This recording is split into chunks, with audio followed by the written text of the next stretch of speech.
ലോകത്തെ ഏറ്റവും സക്സസ്ഫുൾ ആയിട്ടുള്ള ഫുട്ബോളിംഗ് നേഷൻ ഏതാണെന്ന് ചോദിച്ചാൽ ഒട്ടുമിക്ക പേരും പറയാൻ സാധ്യതയുള്ളത് ബ്രസീലിൻ്റെ പേരായിരിക്കും. ഇതിനുള്ള പ്രധാനപ്പെട്ട കാരണം ഈ രാജ്യത്തിൻ്റെ ഫുട്ബോൾ ടീം നേടിയിട്ടുള്ള കപ്പുകളുടെ എണ്ണം 5ആണ്. ലോകത്തിൽ മറ്റൊരു രാജ്യത്തിനും ഇത്രയും വലിയ നേട്ടം ഫുട്ബോളിൽ നിലവിലില്ല. അതുപോലെ ലോക റാങ്കിങ്ങിൽ ഏറ്റവും കൂടുതൽ കാലം ഒന്നാം റാങ്ക് കൈവശം വെച്ചിട്ടുള്ള രാജ്യം, ഏറ്റവും കൂടുതൽ ഇൻ്റർ കോണ്ടിനെൻ്റൽ ടൂർണമെൻറ്റുകൾ ജയിച്ചിട്ടുള്ള രാജ്യം, അങ്ങനെ ഒട്ടനവധി നേട്ടങ്ങൾ ബ്രസീൽ ഫുട്ബോൾ ടീമിന് അവകാശപ്പെടാനുണ്ട്. എന്നാൽ കഴിഞ്ഞ കുറച്ചു കാലമായിട്ട് ബ്രസീൽ ഫുട്ബോൾ അതിൻ്റെ പ്രതാപകാലത്തിലൂടെയല്ല കടന്നു പോകുന്നത്. ഏകദേശം 22 വർഷം മുമ്പേ 2002 ബ്രസീൽ ടീം അവരുടെ അവസാനത്തെ ലോകകപ്പ് ജയിക്കുന്നത്. ഈ കഴിഞ്ഞ കാലഘട്ടത്തിൽ ഒറ്റ കപ്പും ജയിക്കാതെ ഒരു തീർത്തും ഡ്രൈ റൺ ആയിരുന്നു ബ്രസീലിന് എന്ന് പറയാൻ കഴിയില്ല. കോപ്പ അമേരിക്ക, അതുപോലെ ഇൻ്റർ കോണ്ടിനെൻ്റൽ കപ്പായിട്ടുള്ള കോൺഫെഡറേഷൻ കപ്പ്, ഒളിമ്പിക്സ് ഗോൾഡ്, ഇതൊക്കെ ഈ കാലഘട്ടത്തിൽ ടീം ജയിക്കുന്നുണ്ട്. എന്നാൽ കപ്പ് ജയിക്കുന്നതിനപ്പുറം എൻ്റെയൊക്കെ തലമുറ കളി കണ്ടു തുടങ്ങുന്ന ഏർലി 2000-ലെ ബ്രസീൽ ടീമുമായിട്ട് താരതമ്യം ചെയ്യുമ്പോൾ ചരിത്രത്തിലെ ഏറ്റവും വീക്കായിട്ടുള്ള ബ്രസീൽ ടീമാണ് നിലവിലുള്ളത്. 2002 ശേഷം ആകെ ഒരു തവണ മാത്രമാണ് ബ്രസീൽ ലോകകപ്പ് സെമി ഫൈനലിലെങ്കിലും എത്തിയിട്ടുള്ളത്. ഒരു ഉദാഹരണത്തിന് 2002 വേൾഡ് കപ്പ് നേടുന്ന ബ്രസീൽ സ്ക്വാഡ് നോക്കിയാൽ അവിടെ റൊണാൾഡോ, റിവാൾഡോ, റൊണാൾഡിഞ്ഞോ, കക്ക, കഫു, റോബർട്ടോ കാർലോസ്, അങ്ങനെ ഒരു ഗോട്ട് ലിസ്റ്റ് ഉണ്ടാക്കിയ ഗ്രേറ്റസ്റ്റ് ഓഫ് ഓൾ ടൈം അതിലേക്ക് വരാവുന്ന ഒട്ടനവധി കളിക്കാരെ കാണാൻ സാധിക്കും. എന്നാൽ ഇന്നത്തെ ബ്രസീൽ ടീമിനെ നോക്കിയാൽ ലാറ്റിൻ അമേരിക്കൻ രാജ്യങ്ങൾക്ക് മുന്നിൽ പോലും ആധിപത്യം സ്ഥാപിക്കാൻ കഴിയാത്ത സ്ക്വാഡാണ് നിലവിലുള്ളത് എന്ന് സമീപകാലത്തെ വേൾഡ് കപ്പ് ക്വാളിഫയർ, അതുപോലെ കോപ്പ അമേരിക്കയിലെ ഈ കഴിഞ്ഞ ദയനീയമായിട്ടുള്ള പ്രകടനം എന്നിവ നോക്കിയാൽ നമുക്ക് പറയേണ്ടി വരും. എന്താണ് ലോക ഫുട്ബോളിലെ ഏറ്റവും സക്സസ്ഫുൾ ആയ ടീമിന് സംഭവിക്കുന്നത്? വീഡിയോയിലേക്ക് എല്ലാവർക്കും സ്വാഗതം. ബ്രസീൽ ഫുട്ബോളിൻ്റെ വർത്തമാനകാലത്തിനെ കുറിച്ച് മനസ്സിലാക്കാൻ ആദ്യം എങ്ങനെ ഫുട്ബോളിനെ മറ്റെന്തിനേക്കാളും സ്നേഹിക്കുന്ന ഒരു ജനത ബ്രസീലിൽ വളർന്നു വന്നു എന്ന ചരിത്രം നമ്മളൊന്ന് നോക്കണം. ഒട്ടുമിക്ക മൂന്നാം ലോക രാജ്യങ്ങളുടെയും ചരിത്രത്തിൽ സംഭവിച്ച പോലെ യൂറോപ്യൻ ഇൻഫ്ലുവൻസിൽ നിന്നാണ് ഫുട്ബോൾ എന്ന കളി ബ്രസീലിൽ എത്തുന്നത്. 19-ാം നൂറ്റാണ്ടിൻ്റെ അവസാനത്തോടെ തന്നെ നിരവധി ഫുട്ബോൾ കളിക്കാരും ഗ്രൗണ്ടുകളും ചെറിയ ക്ലബ്ബുകളും ബ്രസീലിൽ ഉണ്ടായിരുന്നു. എന്നാൽ ഇവിടെ ശ്രദ്ധിക്കേണ്ട ഒരു കാര്യമുണ്ട്. ആദ്യകാലത്ത് ഫുട്ബോൾ എന്ന ഗെയിം ബ്രസീലിൽ പൂർണ്ണമായും വെള്ളക്കാരുടെ, അതിൽ തന്നെ ധനികരുടെ ഒരു വിനോദമായിരുന്നു. പ്രധാനമായും അമേച്വർ ഫുട്ബോളാണ് അക്കാലത്ത് ഉണ്ടായിരുന്നത്. അവിടെ വെള്ളക്കാർക്ക് മാത്രം കളിക്കാൻ അനുവാദമുണ്ടായിരുന്ന ഗ്രൗണ്ടുകളും ക്ലബ്ബുകളും ഉയർന്നു വന്നു. വർക്കിംഗ് ക്ലാസ് ബ്രസീലിയൻസിനെ, പ്രത്യേകിച്ച് അതിലെ കറുത്ത വർഗ്ഗക്കാരെ ഒന്നും ഈ ഗ്രൗണ്ടുകളുടെ ഉള്ളിലേക്ക് അടുപ്പിക്കില്ലായിരുന്നു. കൂടിപ്പോയാൽ ദൂരെ നിന്നും കളി കാണാൻ കഴിയും, അത്രമാത്രം. ബ്രസീൽ ഫുട്ബോളിൻ്റെ ചരിത്രത്തിനെ കുറിച്ച് പറയുമ്പോൾ ഈ വസ്തുതയ്ക്ക് വളരെ പ്രാധാന്യമുണ്ട്. കാരണം പിന്നീട് ചരിത്രത്തിൽ കണ്ടത് കേവലം ഒരു ഫുട്ബോൾ എന്ന കളിയുടെ വളർച്ചയല്ല, മറിച്ച് അടിച്ചമർത്തപ്പെട്ട ഒരു ജനത ഫുട്ബോളിലൂടെ ഉയർത്തെഴുന്നേൽക്കുന്നതാണ്. കുറച്ച് പണക്കാരായ വെള്ളക്കാർക്ക് വൈകുന്നേരങ്ങളിൽ വ്യായാമം ചെയ്ത് വിയർക്കാൻ മാത്രം ഉപകരിക്കുന്ന ഒരു കളിയിൽ നിന്ന് ബ്രസീലിൻ്റെ ഫുട്ബോൾ ചരിത്രം മാറി മറിയുന്നത് വർക്കിംഗ് ക്ലാസ് ഫുട്ബോൾ കളിക്കാൻ ആരംഭിക്കുന്നതോടെയാണ്. ഫുട്ബോൾ ഗ്രൗണ്ടുകളിൽ കളിക്കാൻ അനുവാദമില്ലായിരുന്ന വർക്കിംഗ് ക്ലാസ് പലപ്പോഴും ഈ കളി ദൂരെ നിന്ന് കാണുകയും അതിനോട് താല്പര്യം ഉണ്ടാകുകയാണ് ചെയ്തത്. എന്നാൽ ഇവർക്ക് കളിക്കാനുള്ള സൗകര്യങ്ങളില്ല, വലിയ ഗ്രൗണ്ടുകളില്ല, ഗോൾ പോസ്റ്റ് ഇല്ല, പലപ്പോഴും പന്ത് പോലുമില്ല. ഇവിടെയാണ് മനുഷ്യർ സാഹചര്യങ്ങൾക്കനുസരിച്ച് ഇന്നൊവേറ്റീവായി മാറും എന്നതിൻ്റെ ക്ലാസിക് ഉദാഹരണം നമുക്ക് കാണാൻ കഴിയുന്നത്. അവർക്ക് ലഭ്യമായ സാധനങ്ങൾ വെച്ച് പന്തും പോസ്റ്റും ഒക്കെ ഉണ്ടാക്കി വർക്കിംഗ് ക്ലാസ് അവർ താമസിക്കുന്ന ഫവേലകൾ എന്നറിയപ്പെടുന്ന ചേരികളിലും മറ്റും ഫുട്ബോൾ കളിക്കാൻ ആരംഭിക്കുകയാണ്. ഇവിടെ അവരുടെ സാമൂഹിക സാമ്പത്തിക സാഹചര്യങ്ങൾ ഫുട്ബോൾ കളിക്കുന്ന ശൈലിയെ സ്വാധീനിക്കുന്നുണ്ട്. അതായത് ഒരു പ്രോപ്പർ ഗ്രൗണ്ടിൽ കളിക്കുന്ന പോലെയല്ല ചേരി പ്രദേശങ്ങളിൽ ഫുട്ബോൾ കളിക്കുന്നത്. അവിടെ നിങ്ങളുടെ സ്കില്ലിനെ ചെറിയ സ്പേസിൽ കളിക്കാൻ പാകത്തിന് രൂപപ്പെടുത്തിയെടുക്കേണ്ടതുണ്ട്. അതിനു പറ്റിയ ചെറിയ പാസുകൾ, ഡ്രിബിളിങ്ങുകൾ, സ്വതസിദ്ധമായ ഇന്നോവേഷൻസ്, പരസ്പരമുള്ള വലിയ രീതിയിലുള്ള കോർഡിനേഷൻ എന്നിവ ഇത്തരം കളിയിൽ ആവശ്യമാണ്. ഇത്തരത്തിൽ ഇംപ്രൂവൈസ് ചെയ്താൽ മാത്രമേ നിങ്ങൾക്ക് ഈ സ്പേസിൽ ഫുട്ബോൾ കളിക്കാൻ കഴിയൂ. ഇതിനെക്കുറിച്ച് മനോഹരമായി എഡ്വേർഡ് ഗാലിയാനോ എന്ന ഉറുഗ്വൻ എഴുത്തുകാരൻ തൻ്റെ പ്രസിദ്ധമായിട്ടുള്ള സോക്കർ സൺ ആൻഡ് ഷാഡോ എന്ന പുസ്തകത്തിൽ പറയുന്നുണ്ട്. എൻ്റെ അഭിപ്രായത്തിൽ എല്ലാ ഫുട്ബോൾ ആരാധകരും നിർബന്ധമായിട്ടും വായിച്ചിരിക്കേണ്ട ഒരു പുസ്തകമാണ് ഇത്. ഇത്തരമൊരു സാഹചര്യത്തിൽ നിന്നാണ് ബ്രസീൽ ഫുട്ബോളിൻ്റെ തനത് ശൈലിയായുള്ള സുന്ദര ഫുട്ബോൾ എന്നർത്ഥം വരുന്ന ജോഗോ ബൊനിറ്റോ രൂപം കൊള്ളുന്നത്. പണക്കാർ കളിക്കുന്ന പോലെയല്ല സാധാരണക്കാരെ സംബന്ധിച്ച് ഫുട്ബോൾ. അത് ഒരു വ്യായാമമല്ലവർക്ക്, മറിച്ച് ജോലിയൊക്കെ കഴിഞ്ഞ് ക്ഷീണിച്ച് വരുമ്പോൾ ഒരു ആഘോഷം എന്ന രീതിയിലാണ് അവരതിനെ കണ്ടത്. സ്വാഭാവികമായും കളിക്കുന്നവർക്കും കളി കാണുന്നവർക്കും അത് ആസ്വദിക്കാൻ കഴിയണം, എന്നാലേ അതിലൊരു പൂർണ്ണതയുള്ളൂ. അവിടെ ഫ്ലൂയിഡിറ്റി, പ്ലേയേഴ്സിൻ്റെ എജിലിറ്റി, അതുപോലെ ഇംപ്രൊവൈസേഷൻ, ഇതിനൊക്കെ ഒരുപാട് പ്രാധാന്യമുണ്ട് ഇത്തരത്തിലുള്ള കളിയിൽ. ബ്രസീലിലെ കറുത്ത വർഗ്ഗക്കാരുടെ അതുപോലെ മിശ്രവർഗ്ഗക്കാരുടെ സംസ്കാരത്തിൽ നിന്ന് ഈ ഫുട്ബോൾ ശൈലി വളരെയധികം കണക്റ്റഡാണ്. ഇവരുടെ തനത് കലാരൂപമായിട്ടുള്ള സാമ്പാ നൃത്തത്തിൻ്റെ ഒരു സ്ലോ റിതമിക് മൂവ്മെൻറ്റ്, അതിൻ്റെ ഒരു തുടർച്ച ബ്രസീലിൻ്റെ ഫുട്ബോൾ ശൈലി, പ്രത്യേകിച്ച് അവരുടെ ഡ്രിബിളിങ്ങിൽ നമുക്ക് കാണാൻ സാധിക്കും. പെലെ അതുപോലെ ഗ്യാരിഞ്ച ഇവരുടെയൊക്കെ പഴയകാല വീഡിയോ കാണുമ്പോൾ പലപ്പോഴും ഇതൊരു ഡാൻസ് ആണോ എന്ന പ്രതീതി ഉണ്ടാകുന്നത് ഈ ഒരു കൾച്ചറൽ കണക്ഷൻ കൊണ്ടാണ്. അതുപോലെ ബോൾ ജഗിൾ ചെയ്യുന്നതും വോളി കിക്കുകളും ഒക്കെ കപ്യോറ എന്നറിയപ്പെടുന്ന അവരുടെ തനത് മാർഷൽ ആർട്ട് ഫോമിൻ്റെ ഇൻഫ്ലുവൻസ് ആണ് എന്നാണ് പല ആന്ത്രോപോളജിസ്റ്റുകളും പറയുന്നത്. ഇത്തരത്തിലാണ് യൂറോപ്യൻസ് കളിച്ചിരുന്ന ഫുട്ബോളിൽ നിന്നും വളരെ ഡിസ്റ്റിങ്റ്റീവായ ഒരു ഫുട്ബോൾ ശൈലി ബ്രസീലിൽ രൂപം കൊള്ളുന്നത്. അതുകൊണ്ടാണ് ഇംഗ്ലീഷുകാർ കണ്ടുപിടിച്ചത്, ഞങ്ങൾ പെർഫെക്റ്റ് ആക്കി എന്ന് തങ്ങളുടെ ശൈലിയെക്കുറിച്ച് ബ്രസീലുകാർ പറയുന്നത്. ഇവിടെ ഒരു നല്ല ബ്രസീലിയൻ ഫുട്ബോളർ ആകാനുള്ള പ്രാഥമികമായിട്ടുള്ള ക്വാളിഫിക്കേഷൻ കളി ജയിപ്പിക്കുന്നതോ അല്ലെങ്കിൽ ഗോൾ അടിക്കുന്നതോ പോലുമല്ല, മറിച്ച് വളരെ രസിപ്പിക്കുന്ന രീതിയിൽ, ആളുകളെ രസിപ്പിക്കുന്ന രീതിയിൽ കളിക്കാൻ കഴിയുന്നതാണ് ഇവിടുത്തെ പ്രാഥമികമായിട്ടുള്ള ക്വാളിഫിക്കേഷൻ. ഈ ചിന്ത ബ്രസീൽ ഫുട്ബോൾ സൈക്കിൾ വളരെ ശക്തമായിട്ട് വേരൂന്നിയിട്ടുള്ളതാണ്. പലപ്പോഴും നെയ്മറൊക്കെ കളിക്കുമ്പോൾ ഈ ഡ്രിബിളിങ്ങിൻ്റെ ആവശ്യം ഇപ്പോൾ ഈ കളിയിലുണ്ടോ എന്ന് നമുക്ക് തോന്നാം. എന്നാൽ ഇത് വരുന്നത് ഞാൻ ഇവിടെ സൂചിപ്പിച്ച പോലെ ഒരു സംസ്കാരത്തിൻ്റെ ഭാഗമായിട്ടാണ്. കറുത്ത വർഗ്ഗക്കാരും മറ്റ് വർക്കിംഗ് ക്ലാസ് പ്ലെയേഴ്സും ഫുട്ബോൾ കളിക്കാൻ ആരംഭിക്കുന്നുണ്ടെങ്കിലും ഉടനെയൊന്നും അവർക്ക് ക്ലബ്ബുകളിൽ സ്ഥാനം ലഭിച്ചിരുന്നില്ല.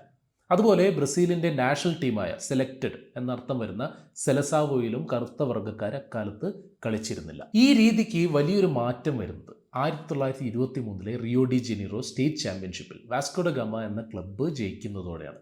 അന്നത്തെ അവരുടെ ക്ലബ്ബിൽ വർക്കിംഗ് ക്ലാസ് ബാക്ക്ഗ്രൗണ്ടിൽ നിന്നുള്ള വെള്ളക്കാരല്ലാത്ത കളിക്കാരുണ്ടായിരുന്നു. ഇതോടെ മറ്റ് ക്ലബ്ബുകളും ഇത്തരത്തിൽ മികച്ച കളിക്കാരെ തങ്ങളുടെ ടീമിലേക്ക് എടുക്കാൻ ആരംഭിച്ചു. വളരെ ദരിദ്രമായിട്ടുള്ള സാഹചര്യങ്ങളിൽ നിന്നും വരുന്ന ഇത്തരം കളിക്കാർ ഫുട്ബോളിലൂടെ തങ്ങളുടെ ജീവിതത്തിലെ ഒരു പുരോഗതി ആദ്യമായിട്ട് കാണാൻ തുടങ്ങി. അതോടൊപ്പം ചേരികളിലും മറ്റും വളർന്നു വരുന്ന ഒരു തലമുറയുടെ ഐക്കണുകളായി ഇത്തരത്തിലുള്ള പ്ലേയേഴ്സ് മാറി. ദാരിദ്ര്യത്തിൽ നിന്നും പട്ടിണിയിൽ നിന്നും രക്ഷപ്പെടാനുള്ള ഒരു ലോട്ടറിയായി ഫുട്ബോൾ ഇത്തരത്തിൽ ആളുകൾക്ക് മാറി. നമ്മളെ സംബന്ധിച്ച് ഗൾഫിലൊക്കെ പോയി രക്ഷപ്പെടുക എന്ന് പറയുന്നത് പോലെ ഫുട്ബോൾ കളിച്ച് രക്ഷപ്പെടാൻ ഓരോ കുട്ടിയും ആഗ്രഹിക്കാൻ തുടങ്ങി. ഈ സവിശേഷമായിട്ടുള്ള സാമ്പത്തിക സാഹചര്യത്തിലാണ് ബ്രസീലിൻ്റെ ലോകപ്രസിദ്ധമായിട്ടുള്ള ഫുട്ബോൾ രൂപം കൊള്ളുന്നത്. അവിടെ നിന്നാണ് പെലെ മുതൽ നെയ്മർ വരെയുള്ള കളിക്കാരുണ്ടാകുന്നത്.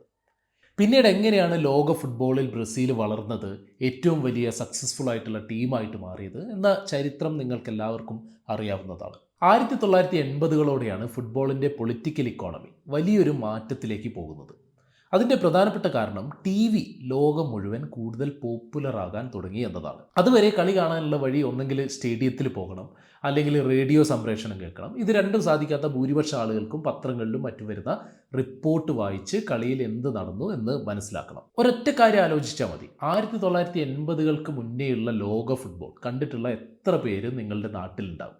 പെലെയൊക്കെ കളിക്കുന്നത് കണ്ടിട്ടുള്ള, ലൈവായിട്ട് കണ്ടിട്ടുള്ള എത്ര മലയാളികളുണ്ടാകും? എന്നാൽ TV വരുന്നതോടെ ഈ സീൻ ആകെ മാറുകയാണ്. ലോകത്ത് ഏതെങ്കിലും ഒരു മൂലയിൽ നടക്കുന്ന കളി ലൈവായിട്ട് അത് ലോകം മുഴുവൻ സംപ്രേഷണം ചെയ്യാൻ ആരംഭിക്കുന്ന സാഹചര്യം വന്നു. അതോടെ കളിക്കാരും ക്ലബ്ബുകളും അവരുടെ ജിയോഗ്രഫിക്ക് പുറത്തുള്ള വലിയൊരു ലോകത്തിലേക്ക് കണക്റ്റ് ചെയ്യാനുള്ള സാധ്യത വരികയാണ്. ഇതിൻ്റെ കൂടെ വരുന്നത് വലിയ ബിസിനസ് സാധ്യതകളാണ്. മാച്ചിൻ്റെ സംപ്രേഷണാവകാശം, പരസ്യങ്ങൾ, സ്പോൺസർഷിപ്പുകൾ, അങ്ങനെ വലിയ ബിസിനസ് സാധ്യത 80കളോടെ ഫുട്ബോളിലേക്ക് വന്നു ചേർന്നു. ഇത് ലോകം മുഴുവൻ ഫുട്ബോൾ എന്ന കളിയുടെ സ്വഭാവം മാറ്റിമറിക്കാൻ കാരണമായി. ഗാലിയാനോ തൻ്റെ പുസ്തകത്തിൽ സൂചിപ്പിക്കുന്നത് അതുവരെ വർക്കിംഗ് ക്ലാസ്സിൽ ഫുട്ബോളിലുണ്ടായിരുന്ന റോള് അതിൻ്റെ മാനേജ്മെൻറ്റിൽ നിന്നും മറ്റുമൊക്കെ പതിയെ പോവാനും അവർ വെറും കാണികളുടെ അല്ലെങ്കിൽ കളിയുടെ കൺസ്യൂമറിൻ്റെ റോളിലേക്ക് മാറാനും ആരംഭിച്ചു എന്നാണ്. അതോടൊപ്പം ബിഗ് ബിസിനസ് കളിയുടെയും കളിക്കാരുടെയും എല്ലാ കാര്യങ്ങളെയും നിയന്ത്രിക്കുന്ന രീതിയിലേക്ക് മാറി. പണം ഉണ്ടെങ്കിൽ ഏറ്റവും മികച്ച ടീമാവാൻ ഒറ്റ സീസൺ കൊണ്ട് സാധിക്കുന്ന ഒരു സാഹചര്യം ക്ലബ്ബുകൾക്ക് വന്നു ചേർന്നു. കളിക്കാർ മാർക്കറ്റിലെ മറ്റൊരു കമ്മോഡിറ്റി പോലെ വിൽക്കാനും വാങ്ങാനും കഴിയുന്ന ഒരു കാര്യമായിട്ട് മാറി. സ്വാഭാവികമായും ഈ ബിസിനസ് സാഹചര്യത്തിൻ്റെ ഏറ്റവും വലിയ ഗുണഭോക്താക്കളായത് യൂറോപ്യൻ ടീമുകളാണ്. അവർ ഈ സാഹചര്യത്തിനെ പരമാവധി മുതലെടുത്തുകൊണ്ട് ജീവിത നിലവാരം കുറഞ്ഞ മൂന്നാം ലോക രാജ്യങ്ങളിലേക്ക് കളിക്കാരെ കണ്ടെത്താനുള്ള സ്കൗട്ടുകളെ അയക്കാൻ ആരംഭിച്ചു, പ്രത്യേകിച്ച് ലാറ്റിൻ അമേരിക്കൻ രാജ്യങ്ങളിലേക്ക്. നിങ്ങൾക്ക് ബ്രസീൽ ലീഗിൽ കളിച്ച് നേടാൻ കഴിയുന്നതിൻ്റെ എത്രയോ വലിയ തുക ചുരുങ്ങിയ വർഷം കൊണ്ട് യൂറോപ്പിൽ കളിച്ചാൽ ലഭിക്കും എന്ന സാഹചര്യം ഇതിൻ്റെ ഭാഗമായിട്ട് വന്നു. ഇത് ഒരുപാട് കളിക്കാരെ യൂറോപ്പിലേക്ക് ആകർഷിച്ചു. യൂറോപ്യൻ ടീമുകൾ വളരെ ചെറിയ പ്രായത്തിൽ തന്നെ ബ്രസീലിൽ നിന്നും ക്ലബ്ബുകളിലേക്ക് കളിക്കാരെ സൈൻ ചെയ്ത് കൊണ്ടുപോകുന്ന സാഹചര്യം ഇതോടെ വന്നു. അതോടൊപ്പം ബ്രസീലിൻ്റെ ഏറ്റവും ഡിമാൻഡുള്ള എക്സ്പോർട്ട് ഐറ്റമായിട്ട് അവരുടെ ഫുട്ബോൾ കളിക്കാർ മാറി. ഇത് ഒരു പരിധിക്കപ്പുറം ബ്രസീൽ പോലൊരു മൂന്നാം ലോക ദരിദ്ര രാജ്യം വിചാരിച്ചാലും തടയാൻ കഴിയുന്ന ഒന്നല്ല. ഗ്ലോബലൈസേഷൻ്റെ ഒരു ആഫ്റ്റർ ഇഫക്റ്റ് ആയിട്ടാണ് ഈ സാഹചര്യത്തിനെ നമ്മൾ മനസ്സിലാക്കേണ്ടത്. ഒരു ഉദാഹരണത്തിന് 2002 ബ്രസീൽ വേൾഡ് കപ്പ് ടീമിൽ 22-ൽ 11 പേര് യൂറോപ്പിൽ കളിക്കുന്ന പ്ലെയേഴ്സ് ആയിരുന്നു. എങ്കിൽ 2006 ഇത് 23-ൽ 20 എന്ന നിലയിലേക്ക് എത്തുന്നുണ്ട്. ഈ വർഷത്തെ കോപ്പ അമേരിക്ക സ്ക്വാഡ് എടുത്ത അപ്രസക്തരായിട്ടുള്ള 1-2 പ്ലെയേഴ്സ് മാറ്റി നിർത്തിയാൽ ആരും തന്നെ ബ്രസീൽ ലീഗിൽ കളിക്കുന്നവരല്ല. ലോങ് ടേമിൽ 3 പ്രശ്നങ്ങളാണ് ഇത് ഉണ്ടാക്കുന്നത്. ഒന്നാമതായി, ബ്രസീൽ ലീഗിൻ്റെ നിലവാരം വലിയ രീതിയിൽ കുറയാൻ ആരംഭിച്ചു. ഒരു രാജ്യത്തിൻ്റെ ഫുട്ബോൾ വളർച്ചയിൽ ഏറ്റവും പ്രാധാന്യം ഉണ്ടാകേണ്ടത് അവിടുത്തെ ഡൊമസ്റ്റിക് ലീഗിൻ്റെ ശക്തിയിലാണ്. നല്ല കളിക്കാരൊക്കെ യൂറോപ്പിലേക്ക്, അതും 18 വയസ്സാകുമ്പോൾ തന്നെ പോകുമ്പോൾ ഒരു ഡൊമസ്റ്റിക് ലീഗിന് എന്ത് സംഭവിക്കും എന്ന് പ്രത്യേകം പറയാതെ തന്നെ നമുക്ക് എല്ലാവർക്കും മനസ്സിലാക്കാം. അതോടൊപ്പം ഈ ലീഗ് മത്സരങ്ങൾക്ക് ഉള്ള കാണികളും കുറയാൻ ആരംഭിച്ചു. ഇത് ഫുട്ബോളുമായിട്ടുള്ള ഒരു ജനങ്ങളുടെ ഡിസ്കണക്ഷൻ്റെ ആരംഭമാണ്. ചെറുപ്പത്തിൽ തന്നെ യൂറോപ്പിലേക്ക് പോകുന്ന കളിക്കാർ യൂറോപ്യൻ ശൈലിയിൽ ഫുട്ബോൾ കളിക്കാൻ ഫോഴ്സ്ഡായി. അവർക്ക് പലപ്പോഴും തിരിച്ച് ബ്രസീൽ ഫുട്ബോളിൻ്റെ തനത് ശൈലിയിലേക്ക് വരുന്നത് ബുദ്ധിമുട്ടായി മാറി. പലപ്പോഴും രണ്ടിനും ഇടയിൽപ്പെട്ടൊരു അവസ്ഥയിലായി കളിക്കാർ. മൂന്നാമതായി, നേരത്തെ സൂചിപ്പിച്ച പോലെ ഇതിൻ്റെ ഏറ്റവും പ്രധാനപ്പെട്ട ഒരു പ്രശ്നം കളിക്കാരും ആരാധകരും തമ്മിലുള്ള കണക്ഷൻ ഇല്ലാതെ വരാൻ തുടങ്ങി എന്നതാണ്. കാരണം ഈ കാണികൾ ഇവരെ ഒന്നും നേരിട്ട് കാണുന്നില്ല, ഇവരുടെ ലീഗിൽ കളിക്കുന്നില്ല. സ്വാഭാവികമായിട്ടും അവർക്ക് പണ്ടുണ്ടായിരുന്ന പോലൊരു കണക്ഷൻ ഈ കളിക്കാരുമായിട്ട് ഇല്ലാതാവാൻ തുടങ്ങി. ഇതോടൊപ്പം കാണേണ്ട ഒരു വസ്തുത, ലോകത്തെ ഏറ്റവും ഡിമാൻഡിങ് ആയിട്ടുള്ള ആരാധകർ കൂടിയാണ് ബ്രസീലിൻ്റെ ആരാധകർ. അവരെ സംബന്ധിച്ച് ലോകകപ്പ് പോലുള്ള വേദികളിൽ ജയത്തിൽ കുറഞ്ഞ് ഒന്നും തന്നെ സ്വീകാര്യമല്ല. ബ്രസീൽ ഫാൻസിനെ കുറിച്ച് പറയുന്നൊരു കാര്യം, ടീം തോറ്റ ഒരിക്കലും എതിരാളികളുടെ മെച്ചമായിട്ട് അവർ അംഗീകരിച്ചു തരില്ല എന്നാണ്. മറിച്ച് സെലസാവോ മോശമായി കളിച്ചു എന്നേ അവർ പറയും. കാരണം വിജയമല്ലാതെ ഒന്നും ഫാൻസിന് സ്വീകാര്യമല്ല. ഇത് പലപ്പോഴും വലിയ പ്രതീക്ഷയുടെ ഒരു ഭാരം കളിക്കാരും മേലുണ്ടാക്കുന്നുണ്ട്. അത് അവരെ ഒരു തോൽവിയിൽ തന്നെ തളർത്തുന്ന സാഹചര്യത്തിലേക്ക് വരുന്നുണ്ട്.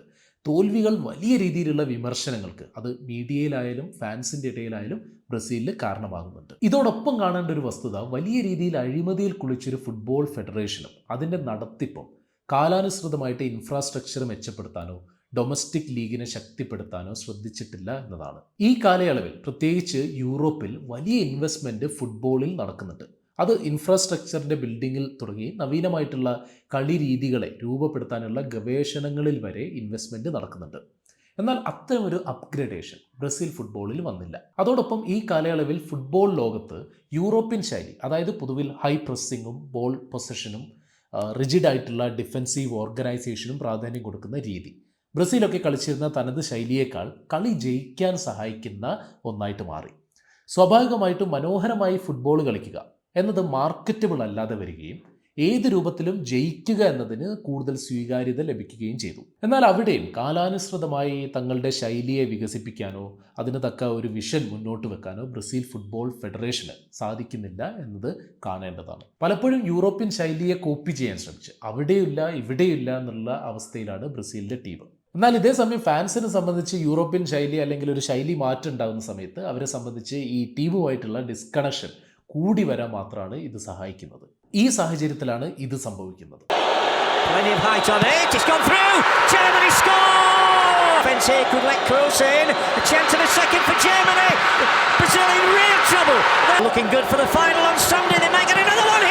ഫാൻസുമായിട്ടുള്ള ഡിസ്കണക്ഷന്റെ ഒരു pivotal point 2014 world cup semi ഫൈനലാണ്.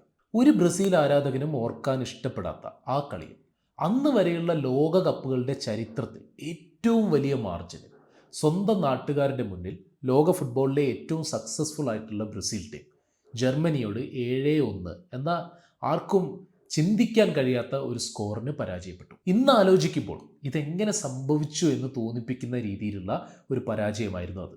ഒരു മാസ് ട്രോമ ഫാൻസിനിടയിൽ ഉണ്ടാകാനും ഫുട്ബോളിനുണ്ടായിരുന്ന താല്പര്യം ജനങ്ങൾക്കിടയിൽ കുറയാനും ഇത് കാരണമായി. പ്രത്യേകിച്ച് യൂത്തിനിടയിലൊക്കെ മറ്റ് സ്പോർട്ടുകളോടുള്ള താല്പര്യം വർദ്ധിക്കുന്നത് ഈ കാലഘട്ടത്തിലാണ്. ഈ പ്രശ്നങ്ങളുടെ ഒക്കെ ഇടയിലാണ് കൂനിൽമേൽ കുരു എന്ന് പറയുന്നത് പോലെ ബ്രസീൽ രാഷ്ട്രീയത്തിൽ വരുന്ന മാറ്റങ്ങളുടെ നടുവിലേക്ക് ബ്രസീൽ ഫുട്ബോൾ ഒരു തർക്ക വിഷയമായിട്ട് വരുന്നത്. 2018 ഇലക്ഷൻ ബ്രസീൽ ചരിത്രത്തിലെ ഏറ്റവും ക്ലോസ് അല്ലെങ്കിൽ ഏറ്റവും പ്രധാനപ്പെട്ട ഇലക്ഷനുകളിൽ ഒന്നായിരുന്നു.